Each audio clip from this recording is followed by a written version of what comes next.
Hello students, ਬੱਚੇ ਆਪਾਂ ਪੰਜਾਬੀ ਦੇ ਟੌਪਿਕ 'ਚ ਅੱਜ ਜਿਹੜਾ ਟੌਪਿਕ ਕਰਨਾ ਵਾ ਉਹਦਾ ਨਾਮ ਆ ਪੜ੍ਹਨਾਂਵ। ਸਭ ਤੋਂ ਪਹਿਲਾਂ ਅਸੀਂ ਸਮਝਾਂਗੇ ਕਿ ਪੜ੍ਹਨਾਂਵ ਕੀ ਹੁੰਦਾ ਵਾ।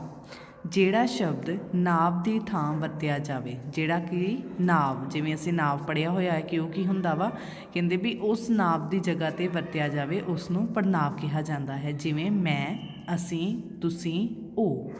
ਜਿਵੇਂ ਅਸੀਂ ਨਾਂਵ ਦੇ ਵਿੱਚ ਕੀ ਆ, ਕਿਸੇ ਨਾਮ ਤੋਂ ਅਸੀਂ ਜਾਣਦੇ ਹਾਂ, ਕਿਸੇ ਨਾ ਕਿਸੇ, ਜਾਂ ਜਗ੍ਹਾ ਦਾ ਨਾਮ ਹੋ ਗਿਆ ਜਾਂ ਕਿਸੇ ਦਾ ਨਾਮ ਹੋ ਗਿਆ, ਠੀਕ ਹੈ। ਪਰ ਪੜ੍ਹਨਾਂਵ 'ਚ ਉਹ ਚੀਜ਼ ਕੀ ਆ ਗਈ ਕਿ ਨਾਂਵ ਦੀ ਜਗ੍ਹਾ 'ਤੇ ਵਰਤਦੇ ਪਏ ਹਾਂ। ਜਿਵੇਂ ਕਿ ਮੇਰਾ ਨਾਮ ਅਰਮਿੰਦਰ ਹੈ, ਉਹਦੀ ਜਗ੍ਹਾ 'ਤੇ ਕੀ ਵਰਤਦੇ ਪਏ ਅਸੀਂ, ਮੈਂ ਜਾਂ ਅਸੀਂ, ਠੀਕ ਹੈ, ਜਾਂ ਤੁਸੀਂ ਜਾਂ ਉਹ। ਇਸ ਤਰ੍ਹਾਂ ਮਤਲਬ ਨਾਂਵ ਦੀ ਜਗ੍ਹਾ 'ਤੇ ਅਸੀਂ ਪੜ੍ਹਨਾਂਵ ਦੀ ਵਰਤੋਂ ਕਰ ਰਹੇ ਹਾਂ, ਜਿਹਦੀਆਂ ਉਦਾਹਰਨਾਂ ਇਹ ਹੈਗੀਆਂ ਵਾ। ਪੜ੍ਹਨਾਂਵ ਦੀਆਂ ਕਿਸਮਾਂ, ਸਾਡੇ ਕੋਲ ਪੜ੍ਹਨਾਂਵ ਕਿੰਨੇ ਕਿਸਮਾਂ ਦੀਆਂ ਵਾ, 6 ਕਿਸਮਾਂ ਦੀਆਂ ਵਾ, ਠੀਕ ਹੈ। ਸਾਡੇ ਕੋਲ ਪਹਿਲਾ ਪੜ੍ਹਨਾਂਵ ਦੀ ਕਿਸਮ ਕੀ ਹੈਗੀ ਆ, ਪੁਰਖਵਾਚਕ ਪੜ੍ਹਨਾਂਵ। ਦੂਸਰੀ ਨਿੱਜਵਾਚਕ ਪੜ੍ਹਨਾਂਵ, ਨਿਸ਼ਚੈਵਾਚਕ ਪੜ੍ਹਨਾਂਵ, ਅਨਿਸ਼ਚੈਵਾਚਕ ਪੜ੍ਹਨਾਂਵ, ਸੰਬੰਧਵਾਚਕ ਪੜ੍ਹਨਾਂਵ ਅਤੇ ਪ੍ਰਸ਼ਨਵਾਚਕ ਪੜ੍ਹਨਾਂਵ। ਹੁਣ ਅਸੀਂ ਸਮਝਦੇ ਹਾਂ ਕਿ ਇਹ ਸਾਰੇ ਪੜ੍ਹਨਾਂਵ ਜਿਹੜੇ ਆ ਸਾਡੀਆਂ ਕਿਸਮਾਂ ਨੇ, ਉਹਨਾਂ ਦਾ ਕੀ ਮਤਲਬ ਹੈਗਾ। ਸਭ ਤੋਂ ਪਹਿਲਾਂ ਕਿਹੜਾ ਪੜ੍ਹਨਾਂਵ ਆ ਗਿਆ ਸਾਡੇ ਕੋਲ, ਪੁਰਖਵਾਚਕ ਪੜ੍ਹਨਾਂਵ। ਪੁਰਖਵਾਚਕ ਪੜ੍ਹਨਾਂਵ ਕਿਹੜੇ ਹੁੰਦੇ ਆ, ਜਿਹੜੇ ਸ਼ਬਦ ਅਸੀਂ ਆਪਣੇ ਜਾਂ ਦੂਜੇ ਪੁਰਖਾਂ ਦੇ ਨਾਂ ਦੀ ਥਾਂ 'ਤੇ ਵਰਤਦੇ ਹਾਂ, ਉਹਨਾਂ ਨੂੰ ਪੁਰਖਵਾਚਕ ਪੜ੍ਹਨਾਂਵ ਕਿਹਾ ਜਾਂਦਾ ਹੈ। ਜਿਵੇਂ ਮੈਂ, ਤੁਸੀਂ, ਉਹ ਆਦਿ। ਪੁਰਖਵਾਚਕ ਪੜ੍ਹਨਾਂਵ ਕੀ ਹੁੰਦੇ ਆ, ਜਿੱਦਾਂ ਅਸੀਂ ਮੰਨ ਲਓ ਵੀ ਕੋਈ ਗੱਲ ਕਰਦੇ ਪਏ ਹਾਂ, ਠੀਕ ਹੈ। ਜਿਹੜਾ ਗੱਲ ਕਰ ਰਿਹਾ ਵਾ ਉਹਦਾ, ਠੀਕ ਹੈ, ਉਹਦੀ ਜਗ੍ਹਾ 'ਤੇ, ਜਿੱਦਾਂ ਮੈਂ ਗੱਲ ਕਰ ਰਹੀ ਹਾਂ ਅਤੇ ਉਹਦੀ ਜਗ੍ਹਾ 'ਤੇ ਕੀ ਆ, ਮੇਰੇ ਨਾਮ ਦੀ ਜਗ੍ਹਾ 'ਤੇ ਕੀ ਆ ਜਾਏਗਾ, ਮੈਂ।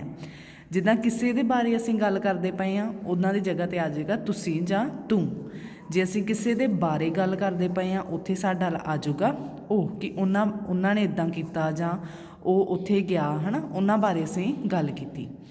ਪੁਰਖਵਾਚਕ ਪੜ੍ਹਨਾਂਵ ਦੇ ਵੀ ਅੱਗੋਂ 3 ਪ੍ਰਕਾਰ ਹੁੰਦੇ ਨੇ, ਉੱਤਮ ਪੁਰਖ ਜਾਂ ਪਹਿਲਾ ਪੁਰਖ, ਮੱਧਮ ਪੁਰਖ ਜਾਂ ਦੂਜਾ ਪੁਰਖ, ਅਨਯ ਪੁਰਖ ਜਾਂ ਤੀਜਾ ਪੁਰਖ, ਠੀਕ ਹੈ।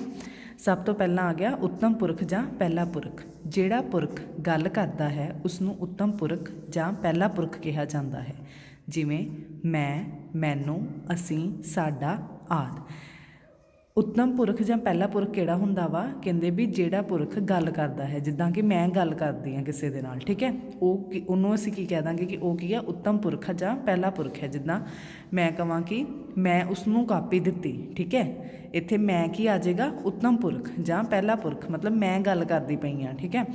ਮੈਨੂੰ ਜਾਂ ਅਸੀਂ ਜਾਂ ਸਾਡਾ ਜਾਂ, ਠੀਕ ਹੈ, ਹੋਰ ਜਿਹੜਾ ਵੀ ਅੱਖਰ ਆਵੇ ਆਦਿ, ਹੈ ਨਾ, ਕਿ ਹੋਰ ਵੀ ਚੀਜ਼ਾਂ ਆ ਸਕਦੀਆਂ ਵਾ ਇਹਦੇ ਵਿੱਚ। ਉਸ ਤੋਂ ਬਾਅਦ ਆ ਗਿਆ ਮੱਧਮ ਪੁਰਖ। ਮੱਧਮ ਪੁਰਖ ਹੁੰਦਾ ਵਾ ਜਿਹਦੇ ਨਾਲ ਗੱਲ ਕਰਦੇ ਹੋਵੋ, ਜਿਸ ਪੁਰਖ ਨਾਲ ਗੱਲ ਕੀਤੀ ਜਾਵੇ ਉਸਨੂੰ ਮੱਧਮ ਪੁਰਖ ਜਾਂ ਦੂਜਾ ਪੁਰਖ ਕਿਹਾ ਜਾਂਦਾ ਹੈ। ਜਿਵੇਂ ਤੂੰ, ਤੁਸੀਂ, ਤੇਰਾ, ਤੁਹਾਡਾ ਆਦਿ। ਅਨਯ ਪੁਰਖ ਜਾਂ ਤੀਜਾ ਪੁਰਖ ਕਿਹੜੇ ਹੁੰਦੇ ਆ, ਜਿਹੜਾ ਪੁਰਖ ਦੇ ਬਾਰੇ ਗੱਲ ਕੀਤੀ ਜਾਵੇ, ਜਿਹੜੇ ਪੁਰਖ ਦੇ ਬਾਰੇ ਅਸੀਂ ਗੱਲ ਕੀਤੀ ਉਸਨੂੰ ਅਨਯ ਪੁਰਖ ਜਾਂ ਤੀਜਾ ਪੁਰਖ ਕਿਹਾ ਜਾਂਦਾ ਹੈ। ਜਿਵੇਂ ਉਹ, ਉਹਨਾਂ ਆਦਿ, ਠੀਕ ਹੈ। ਇਹ ਸਾਡਾ ਸੀਗਾ ਪਹਿਲਾ ਪੁਰਖਵਾਚਕ ਪੜ੍ਹਨਾਂਵ, ਜਿਹਦੇ ਅੱਗੋਂ 3 ਕਿਸਮਾਂ ਸੀ, ਉੱਤਮ ਪੁਰਖ ਜਾਂ ਪਹਿਲਾ ਪੁਰਖ, ਮੱਧਮ ਪੁਰਖ ਜਾਂ ਦੂਜਾ ਪੁਰਖ ਅਤੇ ਅਨਯ ਪੁਰਖ ਜਾਂ ਤੀਜਾ ਪੁਰਖ। ਉਸ ਤੋਂ ਬਾਅਦ ਦੂਸਰਾ ਸਾਡੇ ਕੋਲ ਆ ਗਿਆ ਨਿੱਜਵਾਚਕ ਪੜ੍ਹਨਾਂਵ। ਜਿਹੜਾ ਸ਼ਬਦ ਕਰਤਾ ਦੇ ਨਾਲ ਆ ਕੇ ਉਸ ਵਾਕ ਦੇ ਕਰਤਾ ਦੀ ਥਾਂ ਵਰਤਿਆ ਜਾਵੇ ਉਸ ਨੂੰ ਨਿੱਜਵਾਚਕ ਪੜ੍ਹਨਾਂਵ ਕਿਹਾ ਜਾਂਦਾ ਹੈ। ਕਹਿੰਦੇ ਕਿ ਜਿਹੜਾ ਸ਼ਬਦ ਕਰਤਾ ਮੀਨਸ ਜਿਹੜਾ ਕੰਮ ਕਰਦਾ ਪਿਆ ਵਾ, ਠੀਕ ਹੈ, ਜਿਹੜਾ ਕਹਿੰਦੇ ਵੀ ਕਰਤਾ ਦੇ ਨਾਲ ਆ ਕੇ ਉਸ ਵਾਕ ਦੇ ਕਰਤਾ ਦੀ ਥਾਂ, ਜਿਹੜਾ ਉਹ ਕਰਤਾ ਵਾ ਉਹਦੀ ਜਗ੍ਹਾ 'ਤੇ ਵਰਤਿਆ ਜਾਵੇ ਉਸ ਨੂੰ ਨਿੱਜਵਾਚਕ ਪੜ੍ਹਨਾਂਵ ਕਿਹਾ ਜਾਂਦਾ ਹੈ। ਜਿਵੇਂ ਕਿ ਮੈਂ ਆਪ ਉਸ ਨੂੰ ਸਮਝਾਇਆ, ਠੀਕ ਹੈ, ਆਪ ਦੀ ਜਗ੍ਹਾ 'ਤੇ ਕੀ ਆ ਗਿਆ, ਆਪ ਕੀ ਹੋ ਗਿਆ ਸਾਡੇ ਕੋਲ, ਨਿੱਜਵਾਚਕ ਮੀਨਸ ਇੱਥੇ ਕੀ ਸੀ, ਸਿੰਪਲ ਵੀ ਆ ਸਕਦਾ ਕਿ ਮੈਂ ਉਸ ਨੂੰ ਸਮਝਾਇਆ, ਠੀਕ ਹੈ। ਆਪ ਵਿੱਚ ਕੀ ਆ ਗਿਆ, ਨਿੱਜਵਾਚਕ ਮੀਨਸ ਕਰਤਾ ਦੀ ਨਾਲ ਜਿਹੜਾ ਸੀ ਵਰਤਿਆ, ਕਰਤਾ ਕੌਣ ਆ, ਮੈਂ, ਠੀਕ ਹੈ, ਅਤੇ ਉਹਦੇ ਨਾਲ ਕੀ ਵਰਤਿਆ ਕਿ ਆਪ ਉਸ ਇਨਸਾਨ ਨੂੰ ਕੀ ਆ, ਮੈਂ ਸਮਝਾਇਆ। ਮੁੰਡੇ ਆਪਸ ਵਿੱਚ ਲੜਦੇ ਹਨ।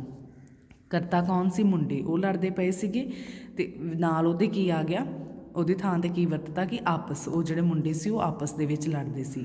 ਅਸੀਂ ਆਪ ਆਪਣੇ ਹੱਥੀਂ ਕੰਮ ਕੀਤਾ, ਠੀਕ ਹੈ, ਇੱਥੇ ਕੀ ਆਪ ਆ ਗਿਆ ਸਾਡੇ ਕੋਲ ਨਿੱਜਵਾਚਕ ਪੜ੍ਹਨਾਂਵ। ਇਹਨਾਂ ਵਾਕਾਂ ਵਿੱਚ ਮੈਂ, ਆਪਸ, ਆਪ ਨਿੱਜਵਾਚਕ ਪੜ੍ਹਨਾਂਵ ਹਨ। ਤੀਸਰਾ ਆ ਗਿਆ ਨਿਸ਼ਚੈਵਾਚਕ ਪੜ੍ਹਨਾਂਵ। ਜਿਹੜੇ ਪੜ੍ਹਨਾਂਵ ਕਿਸੇ ਦੂਰ ਜਾਂ ਨੇੜੇ ਦੀ ਦਿਸਦੀ ਚੀਜ਼ ਵੱਲ ਇਸ਼ਾਰਾ ਕਰਕੇ ਉਸ ਦੀ ਥਾਂ ਦੀ ਥਾਂ 'ਤੇ ਵਰਤਿਆ ਜਾਣ ਉਸ ਨੂੰ ਨਿਸ਼ਚੈਵਾਚਕ ਪੜ੍ਹਨਾਂਵ ਕਹਿੰਦੇ ਹਨ। ਕਹਿੰਦੇ ਕਿ ਜਿਹੜੇ ਪੜ੍ਹਨਾਂਵ ਕਿਸੇ ਦੂਰ ਜਾਂ ਨੇੜੇ, ਕਿਤੇ ਦੂਰ ਜਾਂ ਨੇੜੇ ਦਿਸਦੀ ਚੀਜ਼ ਸਾਨੂੰ ਉਹਦੇ ਵੱਲ ਇਸ਼ਾਰਾ ਕਰਕੇ, ਠੀਕ ਹੈ, ਅਤੇ ਉਸਦੇ ਨਾਂ ਦੀ ਥਾਂ 'ਤੇ ਵਰਤਿਆ ਜਾਵੇ ਉਸ ਨੂੰ ਅਸੀਂ ਕੀ ਕਹਿੰਦੇ ਹਾਂ, ਨਿਸ਼ਚੈਵਾਚਕ। ਆਹੋ ਕੁਝ ਬਣ ਰਿਹਾ ਹੈ, ਕਹਿੰਦੇ ਵੀ ਆਹ ਕੁਝ ਬਣ ਰਿਹਾ ਹੈ। ਇਹ ਬੜਾ ਹਾਜ਼ਰ ਜਵਾਬ ਹੈ, ਮੀਨਸ ਕਿਸੇ ਬਾਰੇ ਗੱਲ ਕੀਤੀ, ਉੱਥੇ ਕੀ ਲਿਖਿਆ ਵੀ ਇਹ ਇਨਸਾਨ ਜਿਹੜਾ ਵਾ ਬੜਾ ਹਾਜ਼ਰ ਜਵਾਬ ਹੈ, ਮੀਨਸ ਬੜੀ ਛੇਤੀ ਜਵਾਬ ਦੇ ਦਿੰਦਾ ਹੈ। ਅਤੇ ਇੱਥੇ ਕੀ ਆ ਗਿਆ ਕਿ ਕੁਝ ਬਣ ਰਿਹਾ ਹੈ, ਮੀਨਸ ਆਹ ਕੁਝ ਬਣ ਰਿਹਾ ਹੈ, ਇਸ਼ਾਰਾ ਕੀਤਾ ਕਿ ਉਵੇਂ ਜਿਵੇਂ ਕਿ ਕੁਝ ਬਣਦਾ ਪਿਆ ਹੈ। ਇਹਨਾਂ ਵਾਕਾਂ ਵਿੱਚ ਆਹ ਅਤੇ ਇਹ ਨਿਸ਼ਚੈਵਾਚਕ ਪੜ੍ਹਨਾਂਵ ਹਨ। ਉਸ ਤੋਂ ਬਾਅਦ ਆ ਗਿਆ ਅਨਿਸ਼ਚੈਵਾਚਕ ਪੜ੍ਹਨਾਂਵ। ਜਿਹੜੇ ਪੜ੍ਹਨਾਂਵ ਸ਼ਬਦਾਂ ਤੋਂ ਕਿਸੇ ਵਿਅਕਤੀ, ਸਥਾਨ, ਵਸਤੂ ਆਦਿ ਦਾ ਸਪਸ਼ਟ ਜਾਂ ਨਿਸ਼ਚੈਪੂਰਵਕ ਗਿਆਨ ਨਾ ਹੋਵੇ ਉਹਨਾਂ ਨੂੰ ਅਨਿਸ਼ਚੈਵਾਚਕ ਪੜ੍ਹਨਾਂਵ ਕਿਹਾ ਜਾਂਦਾ ਹੈ। ਨਿਸ਼ਚੈਵਾਚਕ 'ਚ ਕੀ ਸੀਗਾ ਕਿ ਜਿਹੜੇ ਅਸੀਂ ਕਿਸੇ ਵੱਲ ਇਸ਼ਾਰਾ ਕਰਦੇ ਸੀ, ਹੈ ਨਾ, ਕਿਸੇ ਨੇੜੇ ਜਾਂ ਦੂਰ ਦਿਸਦੀ ਚੀਜ਼ ਵੱਲ।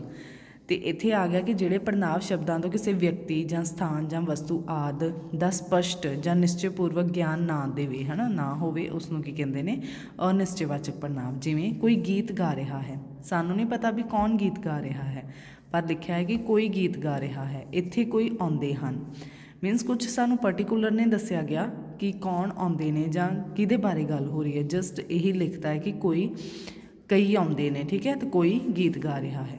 ਇਹਨਾਂ ਵਾਕਾਂ ਵਿੱਚ ਕੋਈ ਅਤੇ ਕਈ ਜਿਹੜੇ ਆ ਅਨਿਸ਼ਚੈਵਾਚਕ ਪੜ੍ਹਨਾਂਵ ਹਨ। ਪੰਜਵਾਂ ਆ ਗਿਆ ਸੰਬੰਧਵਾਚਕ ਪੜ੍ਹਨਾਂਵ। ਜਿਹੜਾ ਸ਼ਬਦ ਨਾਂਵ ਸ਼ਬਦ ਦੀ ਥਾਂ ਵਰਤਿਆ ਜਾਵੇ ਅਤੇ ਯੋਜਕਾਂ ਵਾਂਗ ਦੋ ਵਾਕਾਂ ਨੂੰ ਆਪਸ ਵਿੱਚ ਜੋੜੇ ਉਸ ਨੂੰ ਸੰਬੰਧਵਾਚਕ ਪੜ੍ਹਨਾਂਵ ਕਿਹਾ ਜਾਂਦਾ ਹੈ।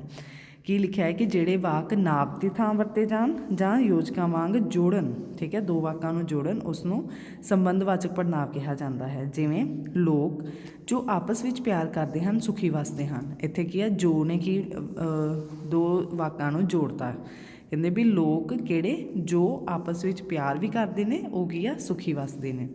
ਉਹ ਸ਼ਰਾਬੀ ਜਿਸ ਨੇ ਗੋਲੀਆਂ ਚਲਾਈਆਂ ਫੜਿਆ ਗਿਆ। ਉਹਨਾਂ ਨੇ ਕੀ ਦੱਸਿਆ ਕਿ ਉਹ ਸ਼ਰਾਬੀ ਜਿਸ ਨੇ, ਇੱਥੇ ਕੀ ਆ, ਜਿਸ ਨੇ ਕੀ ਆ ਗਿਆ, ਸੰਬੰਧ, ਇਹ ਕੀ ਆ, ਜੋੜ ਰਿਹਾ ਵਾ ਦੋਵੇਂ ਵਾਕਾਂ ਨੂੰ, ਠੀਕ ਹੈ। ਜੋ ਅਤੇ ਜਿਸ ਨੇ ਸ਼ਬਦ ਸੰਬੰਧਵਾਚਕ ਪੜ੍ਹਨਾਂਵ ਹਨ। ਛੇਵਾਂ ਆ ਗਿਆ ਪ੍ਰਸ਼ਨਵਾਚਕ ਪੜ੍ਹਨਾਂਵ। ਜਿਹੜੇ ਸ਼ਬਦ ਨਾਂਵ ਦੀ ਥਾਂ ਵਰਤਿਆ ਜਾਵੇ ਪਰ ਨਾਲ ਹੀ ਉਸ ਵੱਲੋਂ ਕੋਈ ਪੁੱਛ-ਗਿੱਛ ਕੀਤੀ ਜਾਵੇ ਉਸ ਨੂੰ ਪ੍ਰਸ਼ਨਵਾਚਕ ਪੜ੍ਹਨਾਂਵ ਕਿਹਾ ਜਾਂਦਾ ਹੈ। ਇਹ ਨਾਮ ਤੋਂ ਹੀ ਕਲੀਅਰ ਹੈ, ਪ੍ਰਸ਼ਨ ਮਤਲਬ ਕੁਛ ਪ੍ਰਸ਼ਨ ਤਰ੍ਹਾਂ ਪੁੱਛਿਆ ਜਾਵੇ ਉਸ ਨੂੰ ਅਸੀਂ ਪ੍ਰਸ਼ਨਵਾਚਕ ਪੜ੍ਹਨਾਂਵ ਕਹਿੰਦੇ ਹਾਂ। ਜਿਵੇਂ ਕੌਣ ਸੋ ਰਿਹਾ ਹੈ, ਇੱਥੇ ਪੁੱਛਿਆ ਗਿਆ ਕਿ ਕੌਣ ਸੋ ਰਿਹਾ ਹੈ। ਗਲਾਸ ਕਿਸ ਨੇ ਤੋੜਿਆ ਹੈ, ਕਿਹੜਾ ਸ਼ੋਰ ਪਾ ਰਿਹਾ ਹੈ। ਹੁਣ ਇਹਦੇ ਵਿੱਚ ਪ੍ਰਸ਼ਨ ਵਾਲੇ ਕਿਹੜੇ ਹੈਗੇ ਨੇ, ਕੌਣ, ਕਿਸ ਨੇ ਅਤੇ ਕਿਹੜਾ। ਇਹ ਸ਼ਬਦ ਕੀ ਹੋ ਗਏ, ਪ੍ਰਸ਼ਨ ਪ੍ਰਗਟ ਕਰਦੇ ਪਏ ਨੇ, ਇਹ ਕੀ ਹੋ ਗਏ, ਪ੍ਰਸ਼ਨਵਾਚਕ ਪੜ੍ਹਨਾਂਵ। ਅੱਜ ਆਪਾਂ ਪੜ੍ਹਨਾਂਵ ਕੀਤਾ ਅਤੇ ਉਹਨਾਂ ਦੀਆਂ ਕਿਸਮਾਂ ਕੀਤੀਆਂ। ਤੁਸੀਂ ਸਾਰਿਆਂ ਨੇ ਇਹਨਾਂ ਦੀ ਪਰਿਭਾਸ਼ਾ ਜਿਹੜੀ ਆ ਆਪਣੀ ਕਾਪੀਜ਼ 'ਤੇ ਲਿਖਣੀ ਆ। Thank you.